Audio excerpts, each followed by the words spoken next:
Well, welcome to the 700 Club. John Bolton out the door. Not a shocker. The former National Security Advisor and President Trump have had a torrid history of butting heads. But what was the final straw? Charlene Aaron has the details and the most recent shakeup at the White House. After 17 months as National Security Advisor, John Bolton's departure was as contentious as his public service, disputing the president's account of his exit from the administration. The announcement coming in a presidential tweet from President Trump Tuesday morning. I informed John Bolton last night that his services are no longer needed at the White House. I disagreed strongly with many of his suggestions, as did others in the administration. Bolton fired back within minutes, tweeting that he wasn't fired, but offered to resign, and the president said, "Let's talk tomorrow." Later tweeting to a Washington Post reporter, I will have my say in due course, but I have given you the facts on the resignation. My sole concern is U.S. national security. It's the latest and last in a long series of disagreements between the president and his former national security advisor. Bolton and the president didn't see eye to eye on many foreign policy initiatives, with the NSA chief taking a hard line on issues like North Korea, Venezuela, and Iran. On CBN's Faith Nation program, CBN chief political correspondent David Brody said the president and Bolton were an unlikely team. The truth of the matter is that, and this is what I really could never understand, why did John Bolton take the job to begin with? He's a hawk. He is an interventionist. Some called him a warmonger. Even Donald Trump called him a potential warmonger. Donald Trump is an isolationist, doesn't want to get involved in all that. So it really seemed like a mismatch from the very beginning. The final straw was Bolton's opposition to having the Taliban at Camp David as part of the Afghan peace negotiations. I like John Bolton. I think he sees the world for what it is. I've always had a similar view of the threats that we face, but the personal relationship between the president and national security advisor is important. I think the view that there's some public discussions about Bolton being on the other side of meeting with the Taliban probably was a bridge too far. The Washington Post reporting an angry Oval Office meeting on Monday led to the president's decision. The president's entitled to the staff that he wants at any moment. It's the latest in a long series of changes in the Trump administration. Secretary of State Mike Pompeo said he wasn't shocked by the news about Bolton. I'm never surprised. Well, let me ask you this. And I don't mean that on just this issue. Senator Chris Coons says he wants more information on why Bolton left and its impact on national security. I think there's a lot that we need to know about what caused this abrupt firing by tweet of the president's national security advisor, what the policy differences were, and what this means about stability. Meanwhile, Charles Kupperman, the Deputy National Security Advisor, will fill Bolton's role on an acting basis. President Trump says he'll announce his permanent pick for the job next week. Charlene Aaron, CBN News. Thanks, Shirley. You know, I was trying to make some sense out of this in context of history. And I remember a long time ago a man named Neville Chamberlain, who was the Prime Minister of England, who traveled to a place called Munich and met with a man named Adolf Hitler. And Hitler ranted and raved, and he said, look, I want to free the Sudetendeutsch, the Germans who are living in Czechoslovakia. They're being mistreated by the Czechs, and I want the Czech army disbanded in order to have peace. And so Chamberlain said, okay, and he came back and raised his umbrella, and he said, I've got peace in our time. And Hitler was just laughing as what an idiot this man was. And yet it led to World War II, because that's what happens when you deal with dictators. The Taliban are terrible people. Maduro is a terrible person. The North Koreans, the ruling family, a congressman said it's a crime family in charge of a country. And yet somehow the president thinks that he can get to be a buddy with Kim Jong-un, he can get to be a buddy with the Taliban. And Bolton was absolutely right. You do not sit down with a dictator and think you're going to come out with anything good. you have to deal, when you're making an arrangement, you have to negotiate with somebody who is responsible on the other side. And you have to be an attitude of trust. And in any negotiation, there's a give and take. But what do they want to do? They want to take. That's what happened to Roosevelt with Joseph Stalin. He kept giving him. He said, noblesse oblige. I'm going to be nice to Stalin, and he'll be nice to us. He wasn't nice at all. So in this case, a man like Bolton, he was absolutely right. We've got to be tough with these guys. We cannot sit down at the table with the Taliban. They're a bunch of thugs.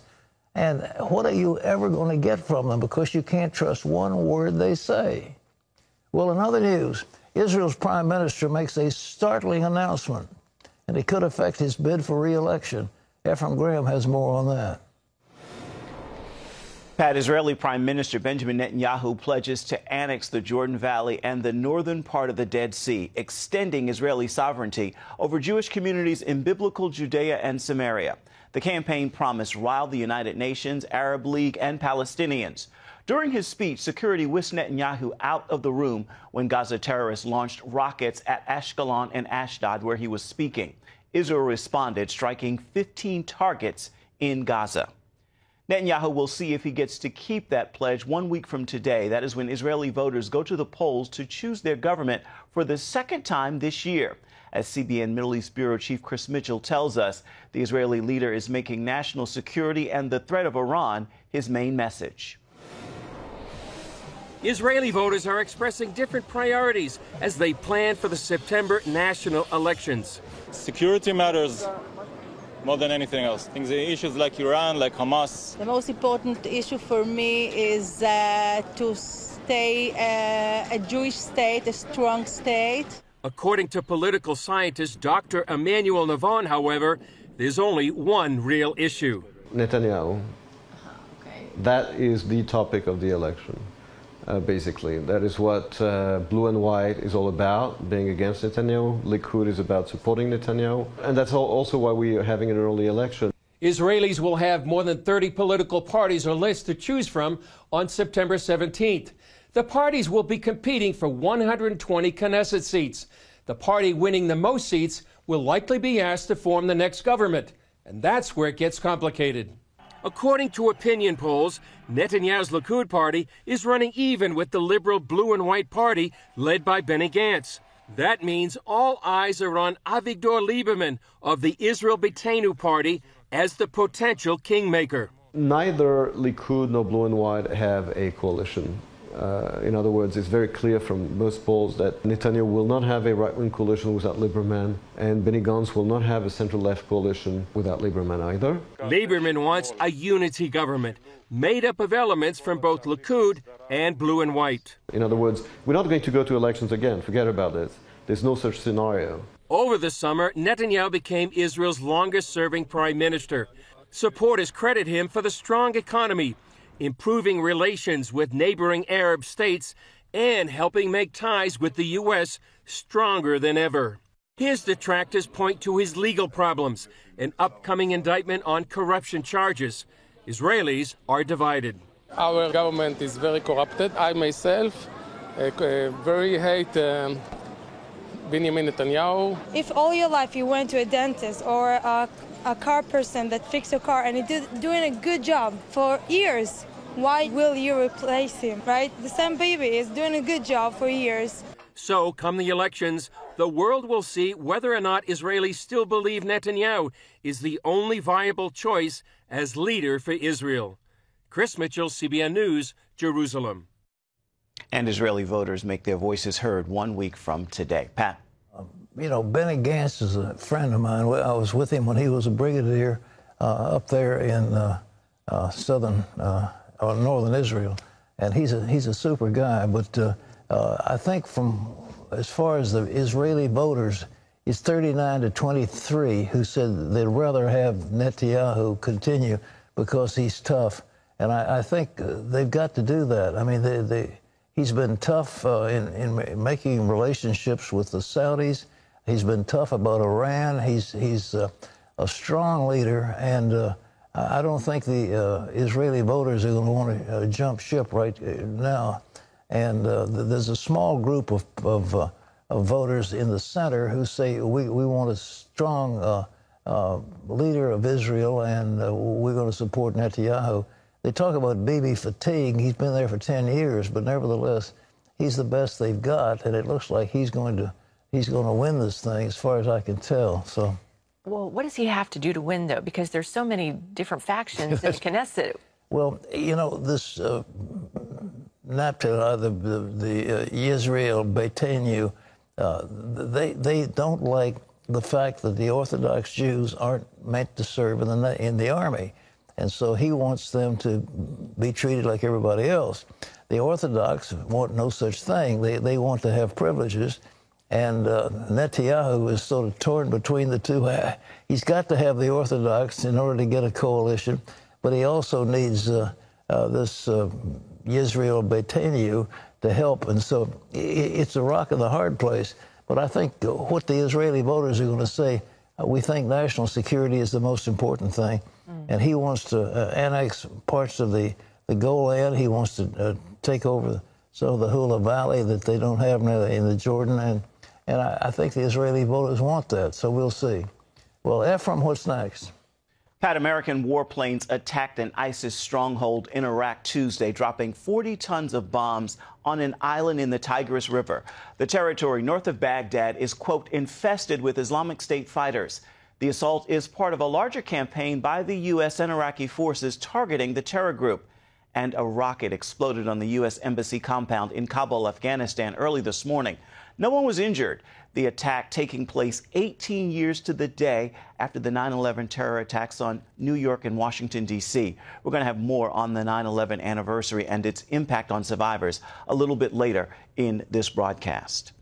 A delegation of U.S. evangelicals is visiting Saudi Arabia for the second time in less than a year to bring attention to positive changes in the country. Led by New York Times bestselling author Joel Rosenberg, the group chose the eve of the 9/11 anniversary, saying, "We actually feel there is no more appropriate time to focus on where the kingdom must go, can go, and where we believe it is going." The group met with Saudi leaders to discuss societal reforms in the kingdom, its steps toward religious freedom and human rights, plus developing a relationship with Israel. CBN News is with that delegation, and we'll have more on the visit a little later this week. Back here at home, pro-life legislators are trying to put a stop to a practice they call modern-day infanticide, pressing for a vote on a bill to save babies who've survived abortions. Abigail Robertson reports on Capitol Hill on a hearing there that put a spotlight on the need to protect these most vulnerable victims. 70% of Democrats say they oppose withholding medical care from a baby who survives a botched abortion.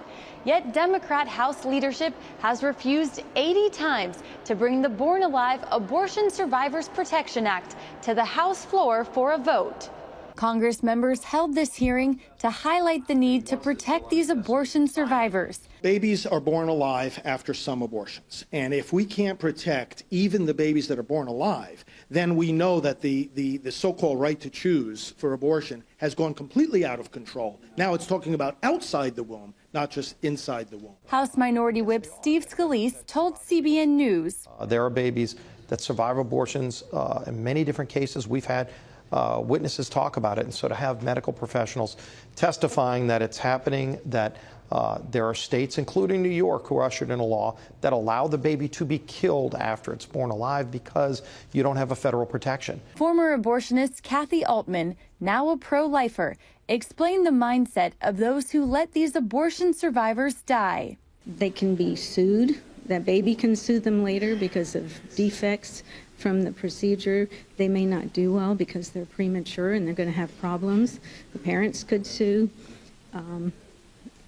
They have every reason to get rid of the baby rather than allow that baby to live. Former nurse Jill Stanek found out firsthand abortion workers were taking babies from botched abortions off to die. One night, a nursing coworker was taking a little abortion survivor to the soiled utility room, and when she told me what she was doing, I couldn't bear the thought of this suffering child dying alone, and so I cradled and rocked him for the 45 minutes that he lived.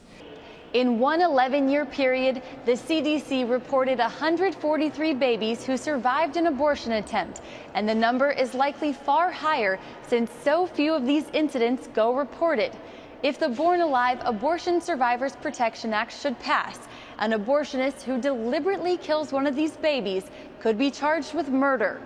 Reporting from Capitol Hill, Abigail Robertson, CBN News.